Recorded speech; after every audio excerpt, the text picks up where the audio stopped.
आप सब पत्रकार साथियों का स्वागत है। सबका शुक्रिया इस प्रेस वार्ता में शामिल होने के लिए। जैसे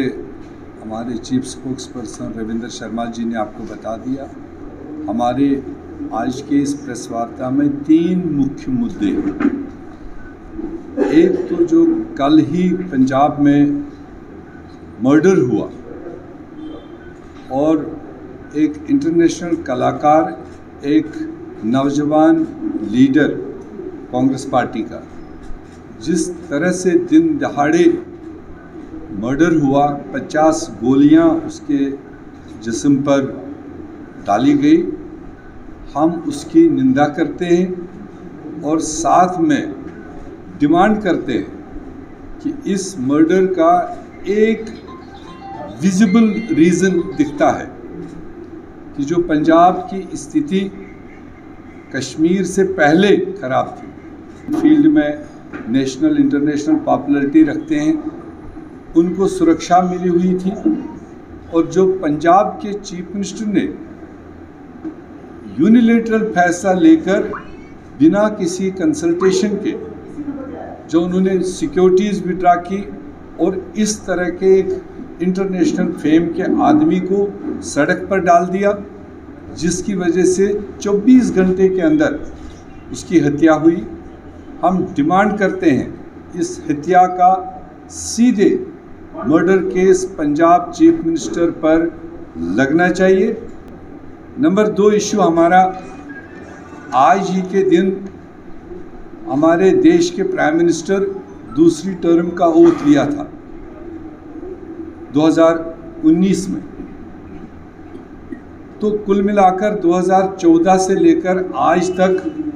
मरकज़ में उनके 8 साल पूरे होते हैं और इन 8 सालों में देश किधर निकल रहा है, क्या परेशानियां झेल रहा है, उसका थोड़ा सा हम जो उन्हीं के वादे थे जिस पर उनने मैंडेट हासिल किया था, पहले काम दूसरी टाइम पर तो उससे मजबूत मैंडेट हासिल किया, मगर आज जब 8 साल के बाद हम देख रहे हैं तो देश आगे नहीं बढ़ा, देश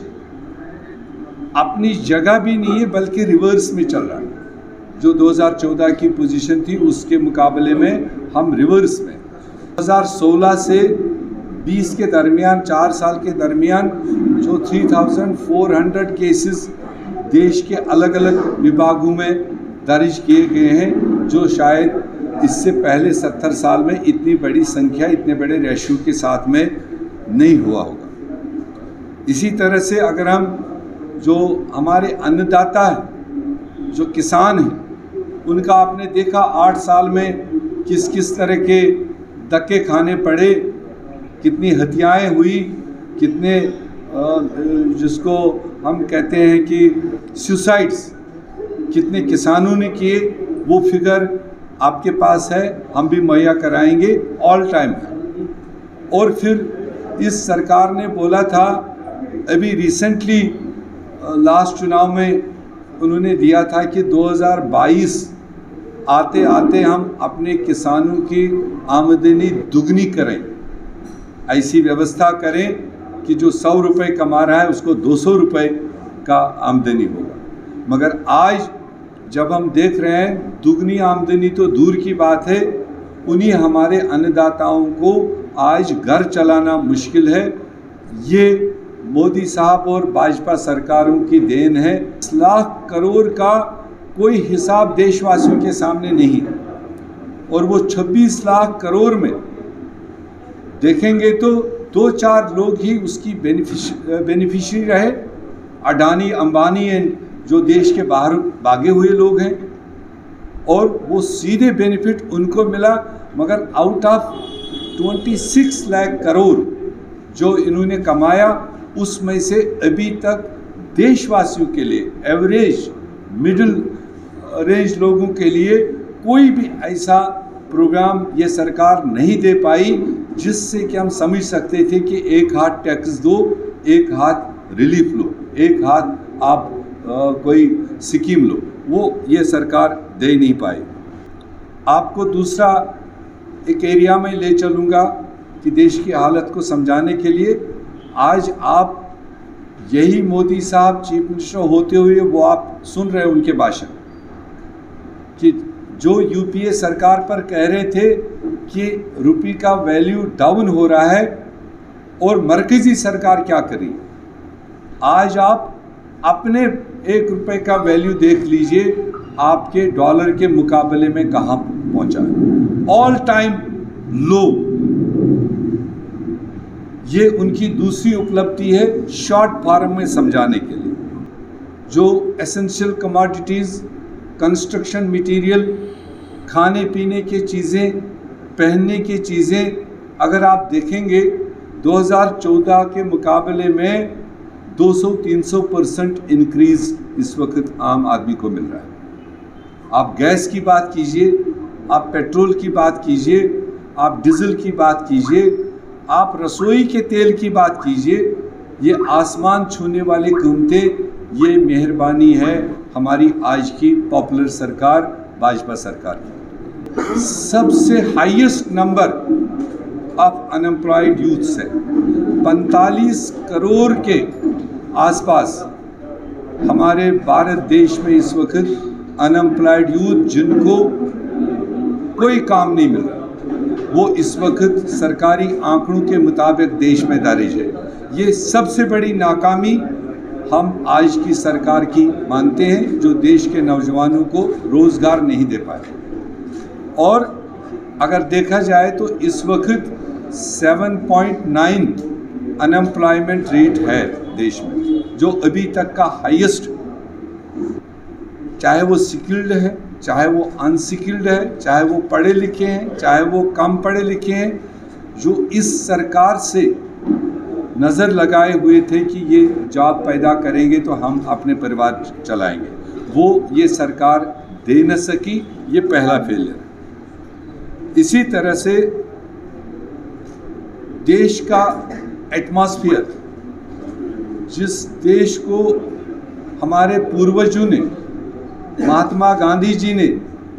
पंडित जवाहरलाल नेहरू ने, सरदार पटेल ने, मौलाना अबुल कलाम आज़ाद ने, डॉक्टर भीमराव अंबेडकर ने,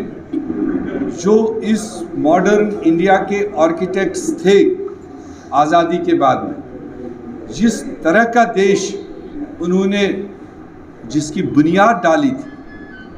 वो देश आज तबाही के दहाने पर है। आज देश में कम्युनिटीज़ के बीच में, रिलीजन्स के बीच में, छोटे और बड़े के दरमियान, अनएम्प्लॉयड और एम्प्लॉयड के दरमियान जो तफरुक, जो एक डिवाइसिव एक पॉलिसी चलाई जा रही है, इसको भी हम कंडेम करते हैं। ऐसा महात्मा गांधी और हमारे पूर्वजों ने सोचा नहीं था कि एक दिन ऐसा आएगा जब देश इस तरह के टुकड़ों में बांटा जाएगा। ये दूसरी एक सबसे बड़ी उपलब्धि हमारे आज के मरकज़ी सरकार की है, वो ये है कि आप सबको जानकारी है कि अभी पीछे कांग्रेस पार्टी ने उदयपुर राजस्थान में 4 दिन का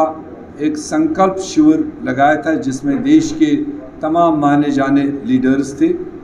और देश के सारे सिचुएशन को वहाँ डिबेट हुआ, चाहे वो इकोनॉमिक हो, पॉलिटिकल हो, इंडस्ट्रियल हो, यूथ और महिलाओं का हो, पसमानदा तबकों का हो, सारे डिलिब्रेट हुआ। और उसका एक्सटेंशन सारे स्टेटों में हो रहा है। और जम्मू कश्मीर में कल से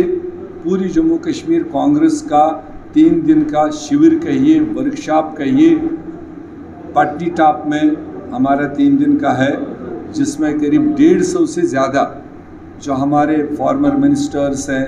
लेजिस्लेटर्स हैं, पीसीसी ऑफिस बेरर्स हैं, ओहदेदार हैं, ज़िला प्रेसिडेंट साहिबान हैं, 3 दिन का एक किस्म का मंथन शिविर जम्मू कश्मीर की सिचुएशन को लेकर मंथन करेगी।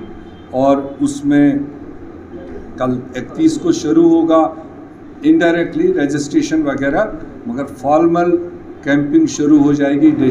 डिस्कशन शुरू हो जाएगा 1 तारीख सुबह 9:30 बजे से शाम 8 बजे तक, और 2 तारीख को सुबह 9:30 बजे से शाम 5 बजे तक अंडर वन अम्ब्रेला तमाम जो इन्वाइटीज़ है वो डिफरेंट इश्यूज़ को डिस्कस करेंगे। और शायद 3 या 4 तारीख को फिर हम आपके सामने आएंगे, जो कांग्रेस ने एक रोड मैप इस शिविर से तैयार किया हो डिफरेंट एरियाज़ के लिए, और इसमें 5 मेजर एरियाज़ डिस्कस होंगे। एक तो पॉलिटिकल एजेंडा कांग्रेस पार्टी का